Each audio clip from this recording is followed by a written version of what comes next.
Welcome back to the UFO Rabbit Hole podcast. I'm your host, Kelly Chase. Today, we have a very special guest on the show, Dr. Jeffrey Kripal. Dr. Kripal is an esteemed scholar and author in the study of religion, focusing particularly on the esoteric, mystical, and paranormal dimensions of human experience. He serves as the J. Newton Razor Chair in Philosophy and Religious Thought at Rice University, and he is the author of several phenomenal books, including The Superhumanities, Mutants and Mystics, Supernatural, which he co-authored with Whitley Strieber, and The Flip. I'll have links to all of these and more in the episode brief if you want to check them out. I really can't recommend his work highly enough. As you'll recall, we talked about Dr. Kripal's book, The Flip, in part 3 of the Waking Up Inside the Cave series. The Flip is of particular significance to me because it was as the result of my own flip that I embarked upon the project that would become this podcast. Discovering Jeff's work soon after that experience gave me the reassurance that my radical shift in perspective wasn't some kind of a mental break, something that I frankly feared at the time, but rather a somewhat common occurrence among people who have dealt, intentionally or otherwise, with the anomalous. Beyond simple reassurance that I'm not crazy, or at the very least that if I'm crazy, I'm in good company, Jeff's work has also given me essential frameworks for venturing into the more challenging aspects of the phenomenon. Much of his work deals with what we generally refer to as the impossible, or the places where human experience both exceeds and obliterates our traditional models. I was lucky enough to read a few chapters of his new book coming out this spring on exactly this topic, entitled How to Think Impossibly About Souls, UFOs, Time, Belief, and Everything Else. Also of note, Dr. Kripal recently led the creation of the Archives of the Impossible at Rice University to house the writings and artifacts of such impossible events. Within this incredible archive, you'll find such treasures as the Anne and Whitley Strieber collection, containing thousands of letters and correspondences sent to them after the publishing of Communion, the John E. Mack archives, containing the notes and records from the famed Harvard psychiatrist in his work with abductees, interviews, notes, and papers belonging to famed ufologist Jacques Vallée, and much, much more. The Archives of the Impossible has also given birth to a conference series of the same name, the second of which I was lucky enough to attend this last spring. This conference brings together top thinkers in the humanities to discuss impossible events and phenomena of all kinds. It was honestly a magical experience. I met so many amazing people there, and when it was over, I didn't want to leave. Jeff's work has created a sort of center of gravity in the world of the impossible and anomalous, which draws to it all kinds of top-tier mutants and weirdos from across disciplines who are invested in exploring the outer reaches of human experience and potential. So perhaps it's not surprising that many refer to him as the real-life Professor X. I really think that you guys are going to enjoy this one, so let's just dive into it. Here's my interview with Dr. Jeffrey Kripal. So let's start with the flip. What is the flip? Well, The Flip is a lot of things. I mean, it's a book I wrote, of course, and it refers to people who are trained in various forms of materialism, particularly scientists and engineers and medical professionals. And then they have some kind of life-changing experience that might be a car accident, it might be a psychedelic experience, it might be a spontaneous mystical event, and they flip, and they realize that the world is actually not made of matter, and that it's more mind related. There's something about consciousness that's fundamental. And they realize also that their engineering or their medicine or their science works just fine in this new metaphysical world. And so they realize that the science and the materialism were never the same thing. The materialism was an interpretation of their practice, their scientific or medical practice. And that's essentially the flip. And what I do in the book is I go through modern philosophy of mind and physics and modern medicine and these sorts of things, and show that there's a kind of renaissance going on today, and that people are moving pretty dramatically away from previous models of the relationship between mind and brain, because the older ones simply don't work. And there's not even a hint on the horizon that they'll ever work. It's not just They sort of work, but not really. No, they don't work. They don't work at all. And so people who spend their lives thinking about these issues are concluding that the older materialist or mechanical or reductive models simply aren't viable anymore. And it's not that there's one interpretation, Kelly. It's not that we're suddenly all become idealists or dual aspect monists or whatever the option is. It's that there are actually multiple ontological options or interpretations of the data, and that materialism was only one of them, and it just doesn't work anymore. I love so much about this framework that it really does allow people to hold on to the parts about materialism that are useful and that are Oh, helpful and that, it put us on the moon. We can do stuff with it, right? But what does change for people? So if they don't have to let go of that, what does change in their lives as a result of well, this reframing? I think what people see is that the science and technology are pragmatic. They do allow us to do things, but they actually don't say anything about what things are. These ontological questions are not the pragmatic or technological questions. And it just helps people to separate those two and to see that they're two very different approaches to reality. And of course, human beings do care what reality is. Not all of us. A Mhm. lot of us walk around, and I think we're pretty happy leading essentially schizophrenic lives.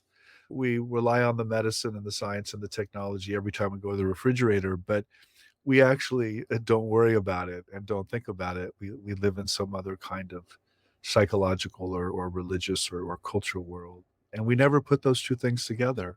And what the flip sort of forces is that question. Okay, let's put them together. Let's not live in two separate worlds. Let's think about the world as one world. Something that's really special to me about the podcast is that I end up talking to so many people just after they've gone through this process or as they're going through this process.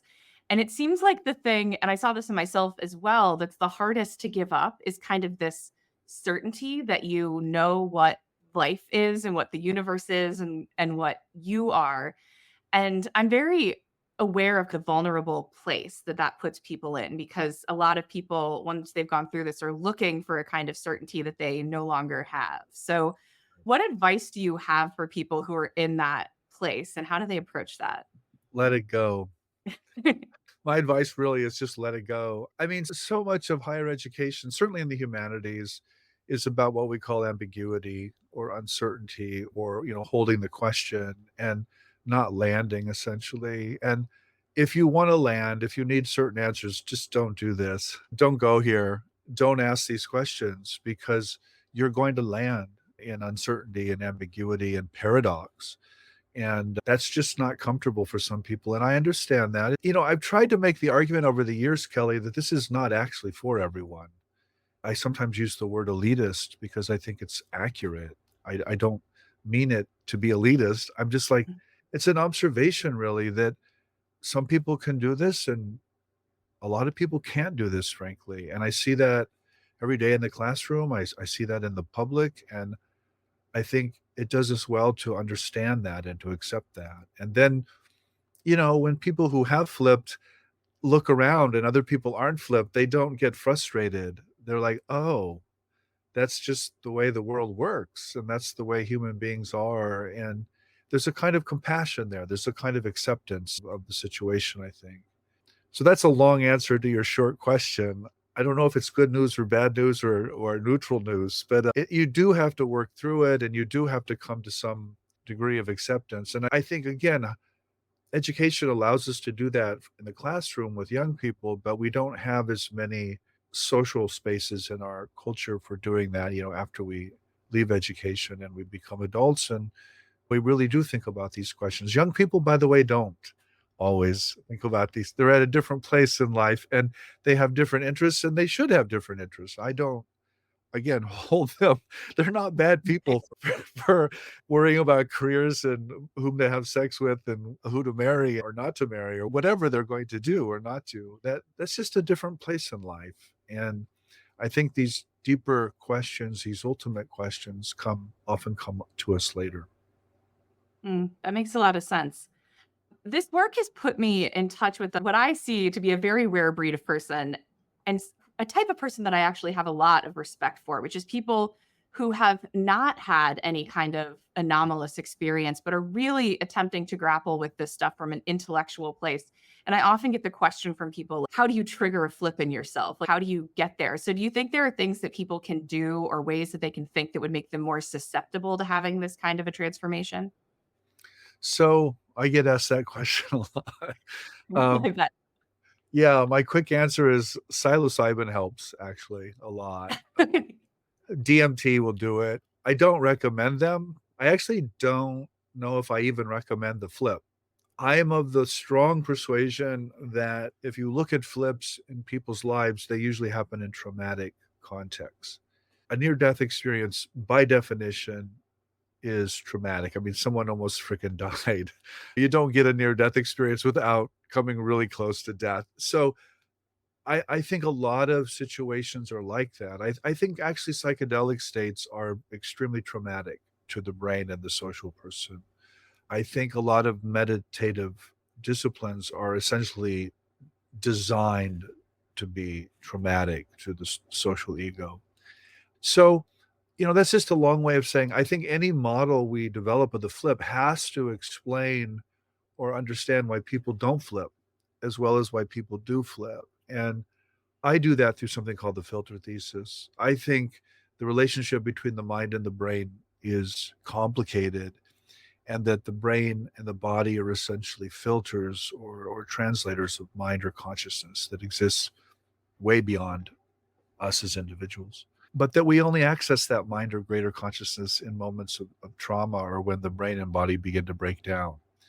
And that fits beautifully, actually, this model that I'm trying to articulate. But it also is a kind of warning that maybe we don't want to be flipped. Maybe you're just okay the way you are. Maybe the spacesuit is working just fine, keeping, keeping the weird creatures out of the suit, as it were. Maybe you don't want your suit punctured or ripped or torn. And some people who experience these things don't do well with them.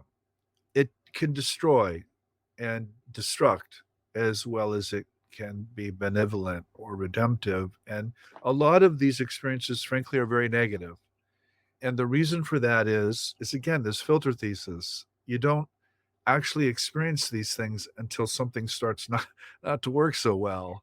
And and so there's a lot of emotional and sexual and physical conflict and dysfunction around these things as well that I think we have to like really be honest about and thoughtful about and not just sweep it under the rug.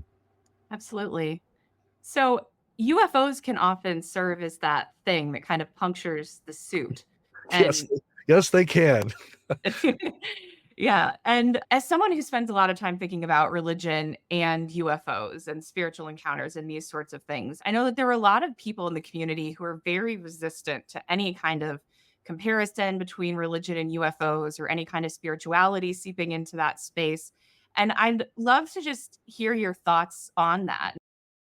I think that's nonsense, Kelly. I think it's obvious that the two are very much related. I mean, one of my jokes is that weird beings coming out of the sky and screwing with people, that's essentially religion.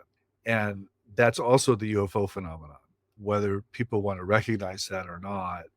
I think there are lots of aspects of the UFO phenomenon, of course, that aren't necessarily religious or spiritual. But but once you start scratching the surface here and you get into the guts of things, you realize very quickly that, or you realize very slowly, I guess, sometimes, that the UFO experience often involves consciousness or mind and subjectivity. It's not just an object or craft out there, it's also something in here.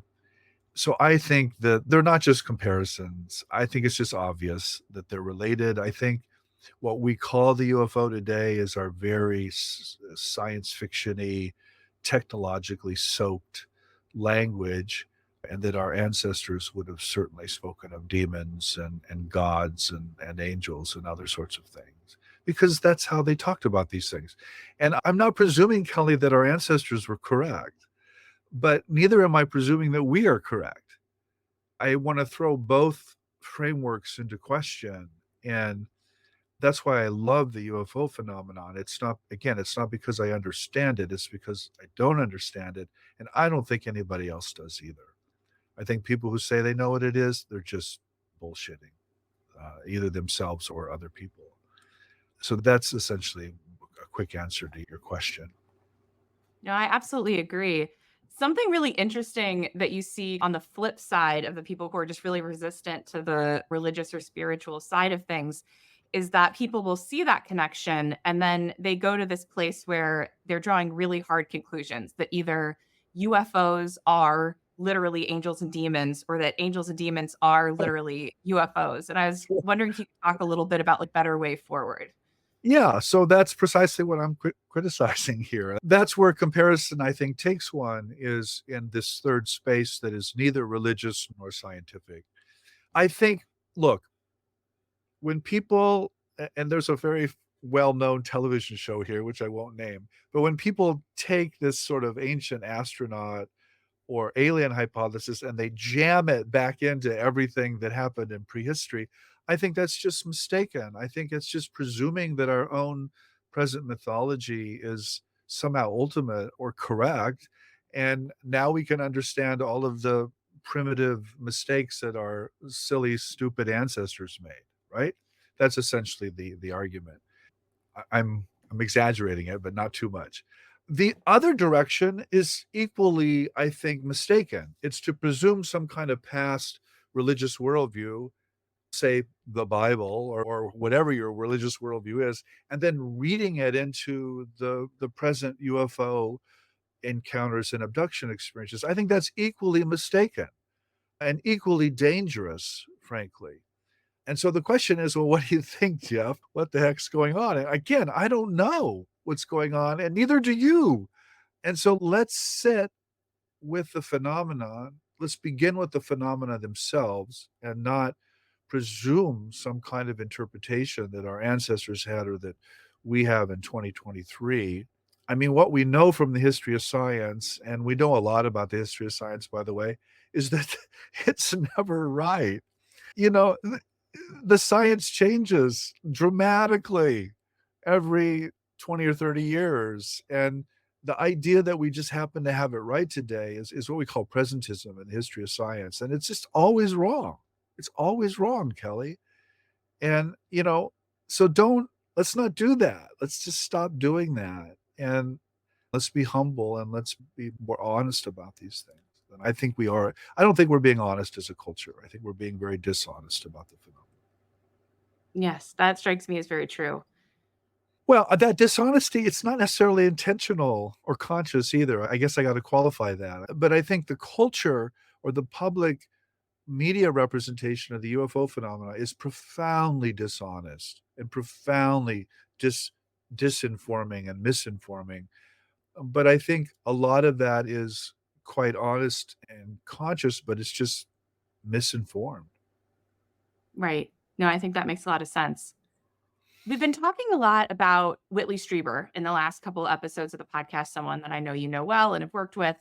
And an idea that I continue to struggle with, and I would love to hear your thoughts because I know you've written about it yourself, is his late wife, Anne, after she spent all those years reading and curating those letters, the conclusion that she had come to was that this all has something to do with what we refer to as the dead. Right. And I would love to hear your thoughts on that. Well, again, that's one of the things she said. Anne said a lot of things, right? Sure. And Whitley says a lot of things, and he means a lot of things. And I find Whitley Strieber a constant kind of fountain of insight and thoughtfulness on these issues. And I think one of Whitley's great sins is that he's just too darn honest and he tells it like it is and like he's experienced it. And I think that's what sometimes gets Whitley into trouble, but it's good trouble to be in. And he's taken a lot of hits for us. And I just want to honor that. I think Anne's comment is probably one of the hits that he has taken on himself. I think the alien phenomena does, in fact, have to do with the dead very often. This goes back to my earlier observation that the UFO phenomena and religion are very, very close. I think A lot of people, including a lot of very wealthy people who get into the UFO phenomena and fund the research, also end up funding parapsychological or psychical research. And I think the reason they do that is that they too understand or see on some level that these two things are related. You know, my joke that I like jokes because I like bumper stickers and refrigerator magnets. Whoever writes refrigerator magnets or bumper stickers, they're freaking geniuses, Kelly. They encapsulate entire schools of thought into like 4 words, and I don't know how they do it, but they do it. So I like to think about, okay, how do we put this on a T-shirt or a bumper sticker or a refrigerator? And one of the things I'll often say is that a lot of the discussion of the UFO in Congress and the military is they're essentially trying to shoot down souls. And I think that's not gonna happen. You know, good luck with that, you know? I think there's a massive, massive category mistake being made. I don't think these are not security issues. These are not about national boundaries. These are about what we call the spiritual nature of human beings that is manifesting physically on the radar. And so that's a paradoxical statement. It makes no sense, Kelly. It just shatters every category we have about science and spirituality. But that's why I think it's important. And so this idea that UFOs and souls are related, you know, it's an ancient one, and I think it's a correct one, and I think Anne was correct to say that. People have pursued that, and the present Joshua Cutchin, you know, wrote 2 volumes or 3 volumes, if you wanna count them, on this notion called ecology of souls, and he quotes Anne a lot along these lines. I think it explains a lot. I think once you recognize that flying saucers and souls are somehow related, you can explain a lot of things about the abduction and contact phenomena that you otherwise couldn't explain before. Like why there is so much apocalypticism around it. Why are the entities so concerned about things like the end of the world and nuclear disaster and climate change? And why do dead people show up in abduction experiences? Well, they do because that's what the abduction experience is about. It's about the world of the dead, for God's sake. Come on, get over it. And I think we lack that kind of folklore or worldview in the West because we have moved out of the world of the ancestors. But, you know, a lot of other cultures are still embedded in that, and I think rightfully so. I think they understand things about the world that we have lost. And so things that puzzle us don't puzzle them. Fits into their worldview just fine. Thank you very much. And that's the kind of comparison I think we need desperately. Something that I know I'm struggling with, and I think a lot of other people are struggling with, is just in light of everything that's happened this summer with David Grush coming forward. And as much as I'm knee deep in this stuff and in the lore of it all day, every day, the idea that there's actually a crashed UFO somewhere in a lab underground is very ontologically challenging to me. I feel like I created this like much more complex framework to deal with this. And they're like, no, we have one. And I wonder how you're feeling about that and if it's changed at all how you approach this subject. Well, I think the claim is we have many, right? I mean, I don't think it's Right. that we have one. Um, yeah.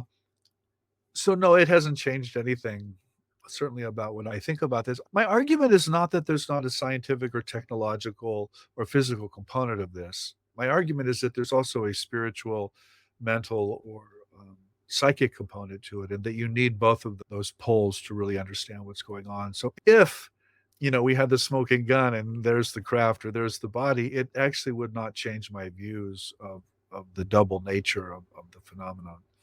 But again, there's that if. What's so frustrating about the events this summer, and I've said this so many times, is that we actually don't have any access to the evidence. We have stories.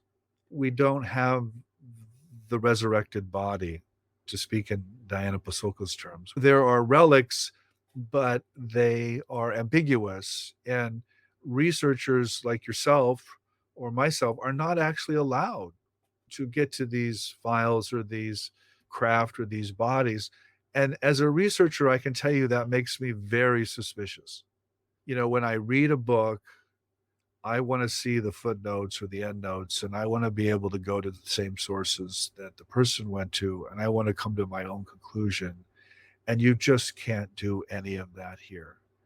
All of these walls of secrecy and confidentiality are designed to misdirect and misinform. And so I'm extremely suspicious of all of the claims, really, until somebody comes forward and shows us the stuff, as it were. Show me the smoking gun. Um, and so I always come back to, the image I always say, if you're watching a card player, he's showing you some kind of card trick, or he's got some peanut or pea in three shells. Look at his table. If the table's designed to collapse quickly and so he can run away, be very suspicious of what that person is doing, because the whole thing's designed to collapse and run away. And that's kind of how I feel about this, is that, come on, you're on a card table and you're about to run away. And if you really want to solve this thing, let's be serious about it. And let's integrate it into our forms of knowledge. Let's do the science. Let's do the history. Let's do the literature review. Let's do the archival work, Kelly. Let's put these in some archives in a university, and let's get dozens, if not hundreds of people looking at this over many, many generations and asking questions and coming up with hypotheses, and then having people challenge those hypotheses. None of that exists. None of it. We're reduced to podcasts and talking to weird professors of religion. I mean, come on, let's be serious about this. But they're not serious about understanding it. They want, apparently, to misinform or misdirect for security or intelligence reasons, or some corporation wants to keep the goods so that they can make a lot of money out of it. I don't know, Kelly. I don't know. And I don't see how anybody can know until the goods are shared, as it were. And maybe that will happen. And then I'll say, okay, great. Let's start now. Let's go. Let's go. Come on. No, I agree. I don't think that we'll probably get to know. And I don't know that I'm even interested in knowing, at least not being the first to know. That seems to be bad for one's general health and mental well-being.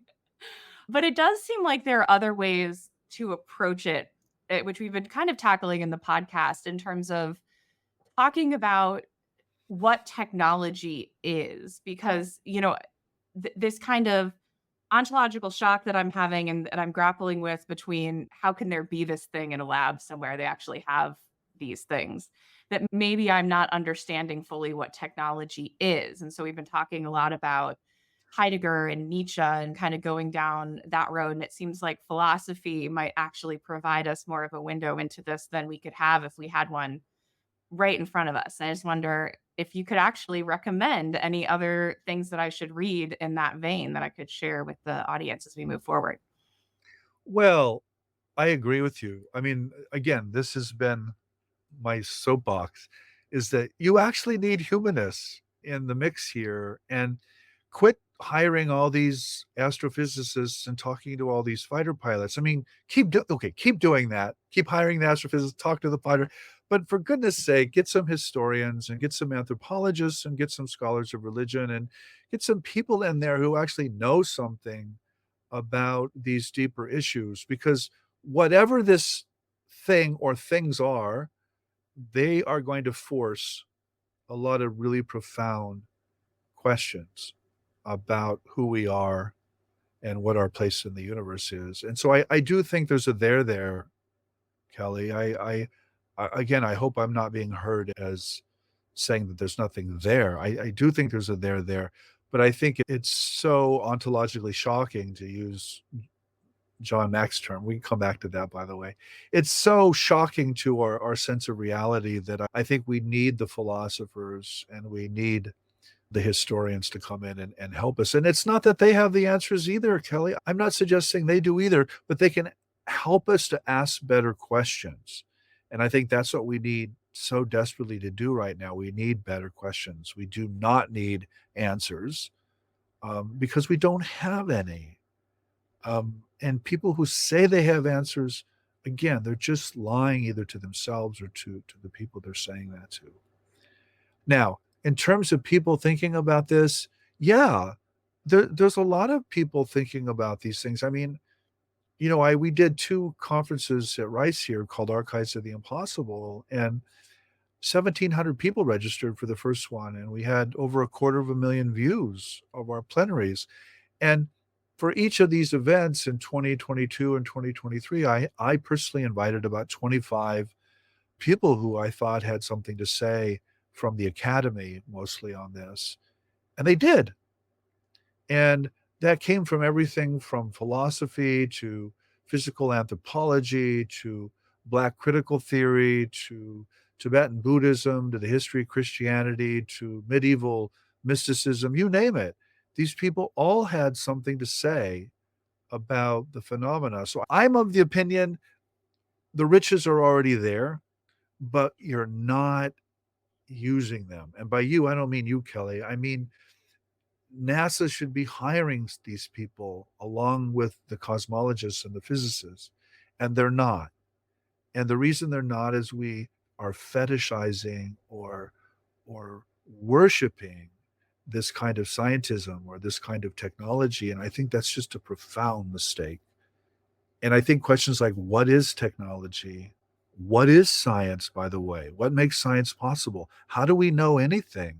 These are questions philosophers ask, and they're not being asked. The person really, if you haven't talked to, is Mike Schiavone. Have you talked to Mike? No, no. Yeah, you need to talk to Mike. And he's a because he's a trained philosopher, and he really thinks about all of these things in a very rigorous way. And he started a journal called UAP Studies, I think. I think it's called. I can't think of the name right now, but and he has a society, and he's really trying to push this philosophical edge into the phenomenon. And I think he's right to do so. I think it needs to be done. In the study of religion, you probably know the people. I mean, Diana Pasulka's ahead of the game here on this. She's sort of at the forefront of it. Again, asking questions about technology and religion and the phenomena itself, and interviewing scientists and experiencers who are kind of on the inside of this. Absolutely. I love that approach. The UFO rabbit hole is actually moving into doing some publishing. And the first book we're going to do is with a philosopher, Dr. James Madden from Benedictine, who's writing a book on the UFO from a philosophical perspective. So that's What my where he's from Benedictine College, or where's he from?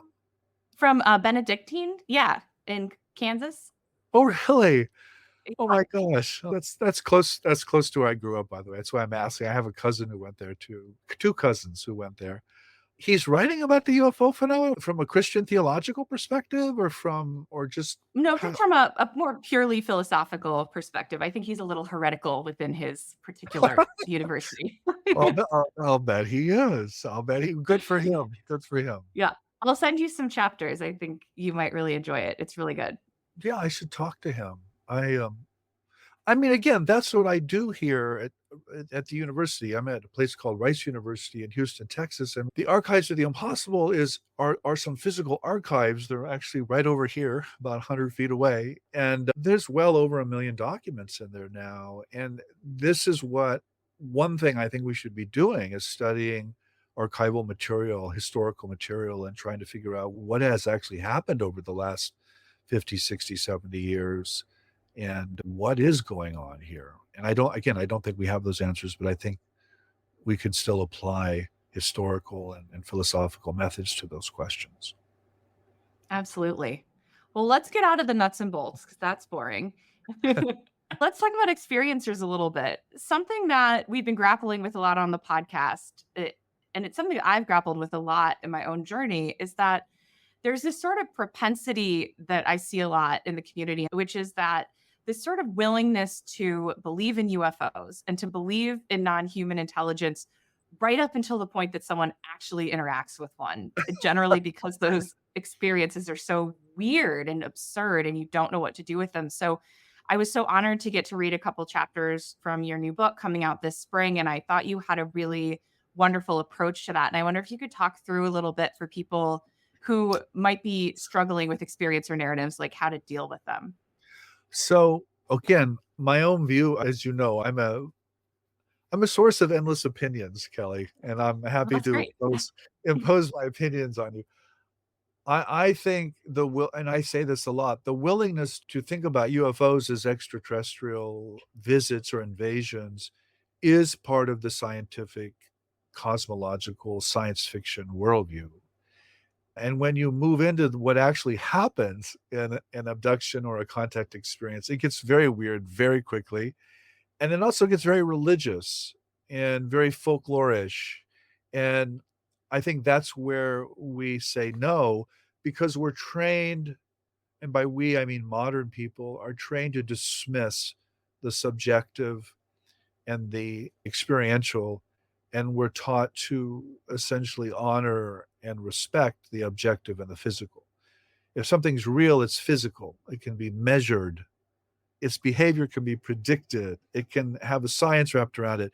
If it's experiential, it cannot be measured, and it certainly can't be predicted, and therefore it must not be real. So we have defined reality in a very scientistic, kind of technological way.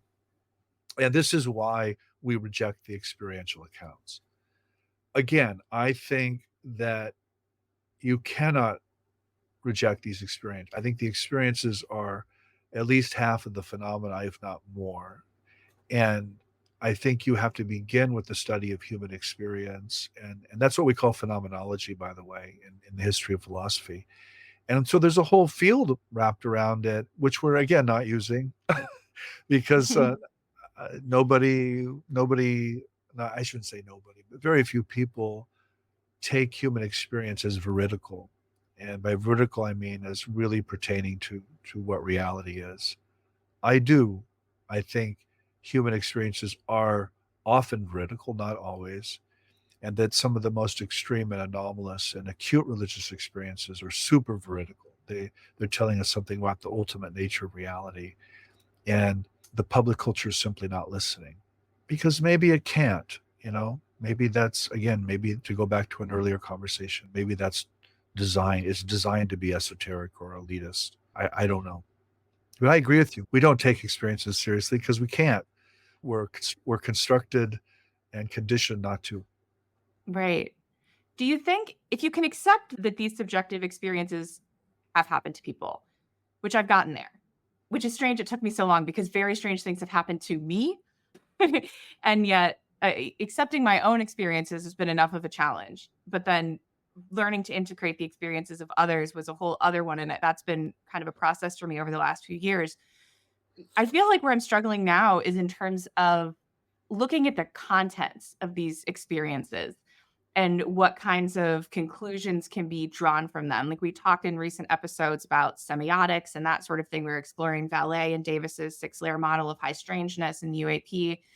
And I'm wondering, is it a fool's errand, do you think, to try to kind of decode in some way the contents of these experiences, or is it so particular to that person that it may be in some ways a fool's errand? Well, if you want to preserve your worldview, it's a fool's errand. Okay, don't do it, and I mean that seriously. Just don't do it. Um, but if you're willing to let go of your worldview, it's not a fool's errand at all, and we have all kinds of resources for doing that. But I think let me say a couple things, and I say these in the book. The book's called How to Think Impossibly, and there's a couple basic principles on how to think impossibly. One is that your suspicion is that reality is non-dual. It's actually not subjective, uh, but neither is it objective, or it's both at the same time, if you will. And I'll give you an example of this. A simple example. I have a dream of a set of very banal circumstances that play out in perfect order and perfect detail the next day. Okay? That's a very common experience. Is that subjective or is it objective? Well, of course it's both, because it's subjective because it's a dream, a function of my imagination, but it's objective in the sense that it's about a series of objective historical physical events that play out in the real world. So there's no way to separate a subjective dimension from an objective dimension there. They're the same piece. And it gets weirder. The example I like to give the most is human levitation. Bodies do come off the ground, they float. People see them, people report these. And the people who are being lifted off the ground are having really extreme, often altered states of consciousness. They often are not aware of what's happening. So is that a subjective event? Of course it is. Is that an objective event? Of course it is. There's a physics involved, for God's sake. So I think this whole notion of separating the subjective and the objective is a complete error. And I think it's exactly what we are trained to do in this culture. It's exactly how science works, by the way. You separate out the subjective and you focus only on the objective. And you can do all kinds of things, including making this computer. But what you cannot do with that separation is understand who we are or understand these events. It won't work, Kelly. It just won't work. So then the question is, the high strangeness, the weirdness, the complete oddity of the experiences. As a historian of religions, I can tell you what's happening there is the imagination is kicking in and it's functioning probably as a mediator or as a translator of whatever is happening. And it's a mistake to take what is seen as purely imaginary, but it is also a mistake to interpret it literally. Can you hold the event or the experience as something that's imaginal but not imaginary? Can you think in a both and way and not in an either or way? That's to think impossibly. And again, I don't think our public helps us here. I think we are trained to think of things as imaginary and therefore not real, or we're trained to think of things as objective and physical and therefore it's real. And that is simply not what is happening. And so we're at a loss. We're at a total loss because our culture and our ways of knowing have completely failed us.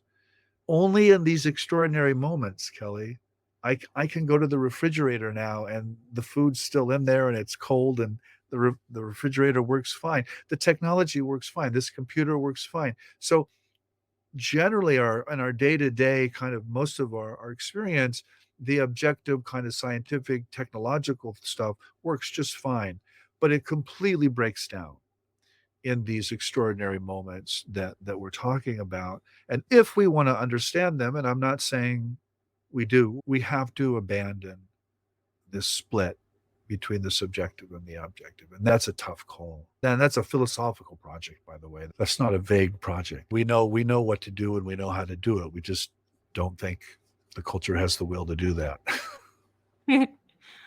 Right. It strikes me as you're speaking that we do tend to think of imagination as being something that is just imaginary, it's this nothing. And yet there are these really strong ties between all of these things we're talking about and UFOs and like the occult, for instance. And Mitch Horowitz, I think, speaks really beautifully and writes really beautifully about the power of the imagination and of thought and its role in the occult and those sorts of practices. And it seems as though there is something very powerful about imagination in itself. And we've kind of decided that imagination is just a nothing. And I wonder if you could maybe talk a little bit about that tension and about what imagination might be. Well, again, I think often imagination is just imaginary, right? I'm not suggesting that everything we imagine is real or physically real. I'm not saying that. But I'm saying there are moments in human life in which there's some kind of intrusion or the human being becomes passive and some kind of agency kicks in and suddenly there's a sci-fi like apparitional landscape that the person is not making up. The person's not imagining this. On the other hand, it is being imagined by some greater mind or some greater force, and it's also real. So what I'm trying to argue is that there are different forms of the imagination, and we might want to call this greater one. We might want to give it a capital I and refer to it as the imagination with a big I, and see it as the source of a lot of these high strangeness experiences. I mean, clearly it's involved.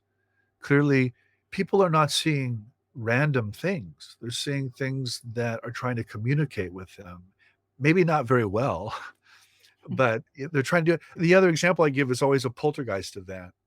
When a poltergeist event happens, pots and pans are flying around, bodies are scratched, curtains are caught on fire, but kittens and unicorns and rainbows aren't showing up, you know? So something is being expressed symbolically or through the activity, but it's not anything. It's not random. It's actually quite consistent.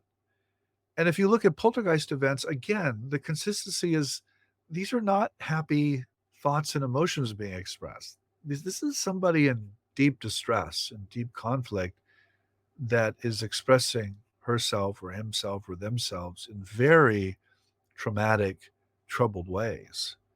So that's what I'm trying to say. And the high strangeness of a UFO event is not just any high strangeness, it's just not random stuff going on. It's trying to speak to us, but it's trying to speak to us in a language that isn't a language. And it's certainly not a mathematics, and it's certainly not a technology. And so we fail. We don't hear it because we don't have ears to hear, to quote the first century rabbi. We it just goes by and we say, oh, that wasn't real. You know, that didn't happen. Well, it did. It did happen. So sorry. Absolutely. Speaking of, we're getting ready to move into a series on Skinwalker Ranch. And, Yeah. obviously that's a place where there's this kind of Yeah. convergence of high strangeness events. And in many ways, the investigations that happen there kind of seeded this current disclosure movement. And so, speaking of something's happening, right? What do you make of Skinwalker Ranch and the idea that there can be a place where all of these things happen so concurrently and so often? Well, the notion of place is central to the history of religions again.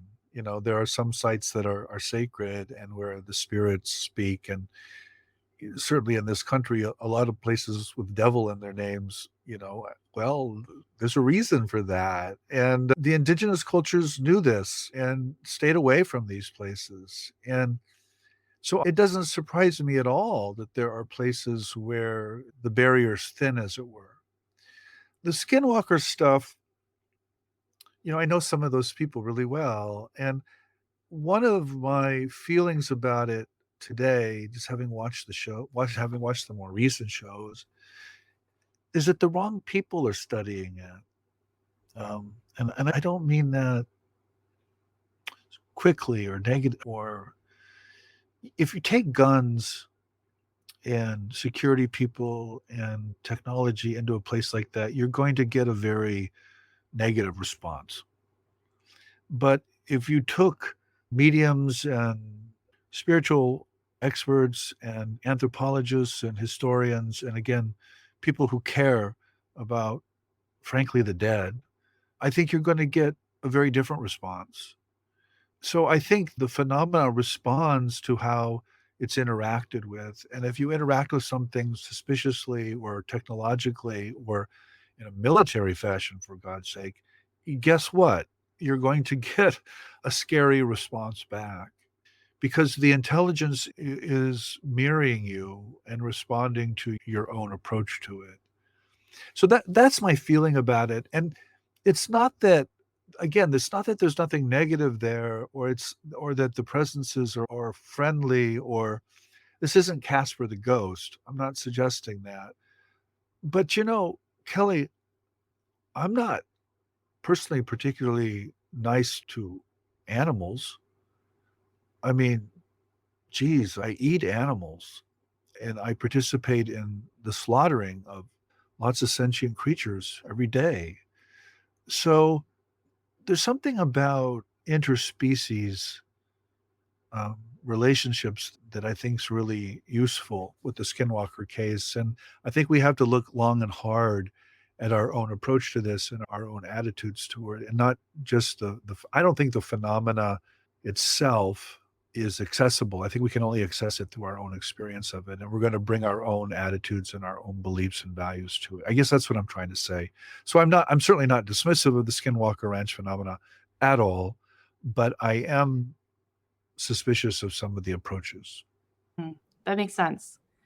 Something that really kind of brought home the importance of place to me in all of this was so I live in Ohio and learning about the history of Wright-Patterson Air Force Base.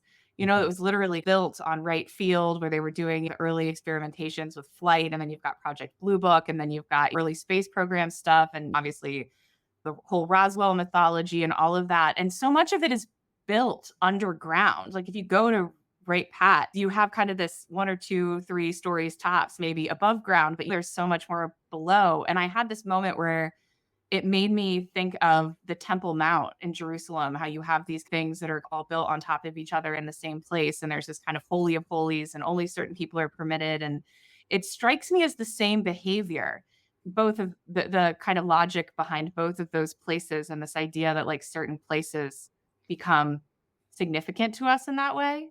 Mhm. And yeah, I don't know if there's a question in there. It's just something that I've been thinking about. Yeah, well, there's a question about access. Who has access to the secrets? And again, the religions are not innocent there. The religions have their own elitism and their own hierarchy. So I would be surprised if human beings didn't just reproduce the hierarchies and the elitism they've always been enacting. I mean, pretty much every culture I know of, there's always some hierarchy. Absolutely. And you see that now. Something we've been talking about a lot on the podcast too with disclosure is just that, you know, I was on the news yesterday talking about disclosure and I'm very passionate about it, but I also have this deep belief that we're not going to get the answer by this method.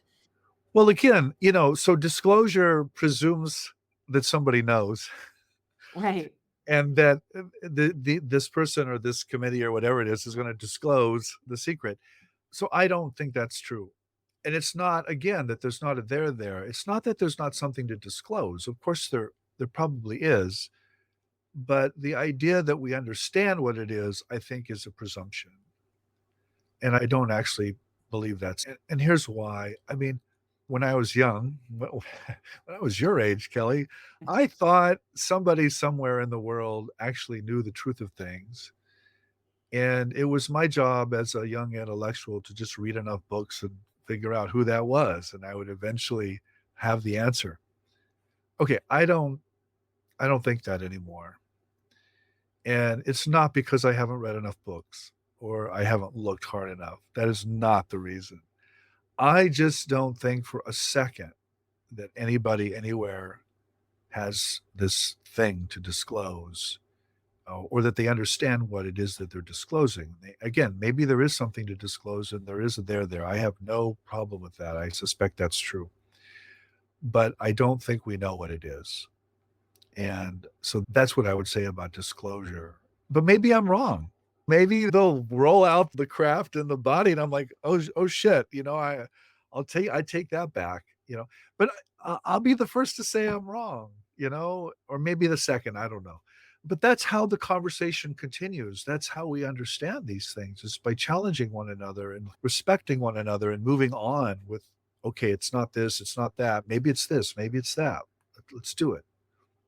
Well, that's really affirming because I feel like the further I get into this, the more I have just found myself in the middle of just a radical, I don't know.